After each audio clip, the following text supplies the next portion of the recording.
Près de 14 millions de Kurdes vivent en Turquie, la plupart dans les villes du sud-est du pays, bastion du principal mouvement kurde, le HDP, le Parti démocratique du peuple.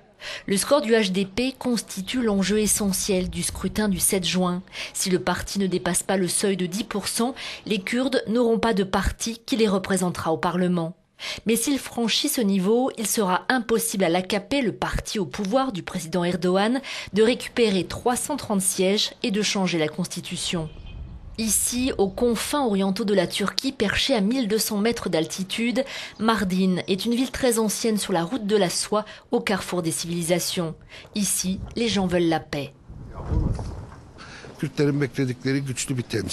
Les Kurdes souhaitent une forte représentation et une politique qui défende leurs droits, explique le candidat du HDP. Ils attendent cela. Bien sûr, le plus grand espoir, c'est la fin de la guerre et une paix permanente. Les Kurdes veulent une paix juste pour la question kurde et une solution démocratique.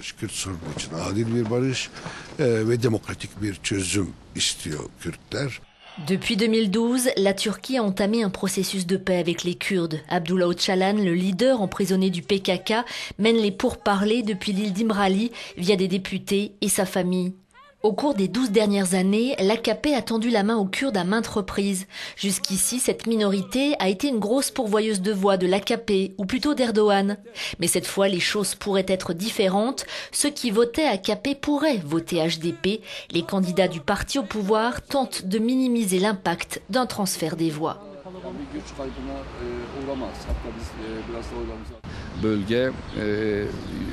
Cette région n'est pas un endroit qui doit être défini comme une entité politique, explique le candidat de l'AKP à Mardin. L'AKP a autant d'influence que le HDP.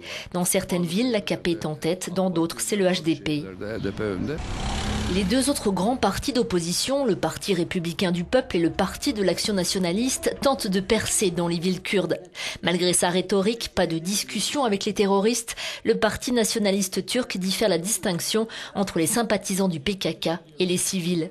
Le processus de paix pourrait être compromis si le HDP n'entrait pas au Parlement. Un éventuel retour de la violence inquiète. Les Kurdes estiment que si leur parti ne parvient pas à franchir la barre des 10%, c'est qu'il y aura eu fraude durant les élections. Si la recherche de la paix est un objectif essentiel, les Kurdes veulent aussi davantage d'investissement dans leur région. Les jeunes veulent du travail, dit cet homme. Le taux de chômage dans le sud-est est le plus élevé du pays. Il n'y a pas de travail ni d'offre d'emploi. C'est la seule attente des jeunes. Une belle vie, la fraternité et la paix, c'est tout.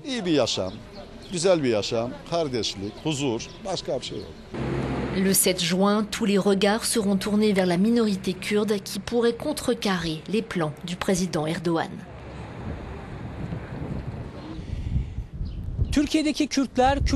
Les électeurs kurdes ne sont pas une seule entité, dit notre correspondant sur place. Les habitants de cette région ont des attentes différentes et font des choix différents. Cela se reflètera dans les élections. Ceux qui regardent les 30 dernières années pensent qu'un retour de la violence est hautement probable. Mais la ville de Mardin, qui abrite différentes cultures et identités, livre un message différent. Ici, des Turcs d'origine kurde, arabes et assyriennes vivent ensemble et prouvent que c'est possible. Euronews, Mardin.